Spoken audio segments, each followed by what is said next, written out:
नेपाळ दुर्घटनेतील मृतांच्या कुटुंबियांना 5 लाखांची मदत. मुख्यमंत्री एकनाथ शिंदेंकडून मदतीची घोषणा. काँग्रेसनं 70 वर्षात केलं नाही ते आम्ही 10 वर्षात केलं. लखपती दिदी कार्यक्रमातून मोदींचा काँग्रेसवर हल्ला बोल. महाराष्ट्राचे संस्कार भारतातच नाही तर जगभर पसरलेत. पंतप्रधान मोदींकडून महाराष्ट्राच्या संस्कृतीचं कौतुक. मवियात कोणतेही मतभेद नाहीत. मुंबईतील 99% जागांवर तिन्ही पक्षांची सहमती असल्याचं राऊतांचं वक्तव्य. राज ठाकरे महाराष्ट्राच्या शत्रूंसोबत आहेत. राज ठाकरेंची राजकीय दिशा स्पष्ट नाही. संजय राऊतांचा राज ठाकरेंवर हल्ला बोल. आम आदमी पार्टी परभणी विधानसभेच्या मैदानात. परभणी विधानसभेसाठी आपकडून उमेदवारी जाहीर. सतीश चकोर यांना आपल्या आपकडून उमेदवारी.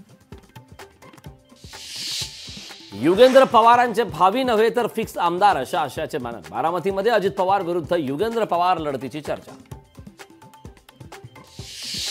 अकोल्यात राज ठाकरेंच्या बैठकीत कार्यकर्त्यांचा गोंधळामुळे अनेक महिला कार्यकर्त्यांना धक्काबुक्की.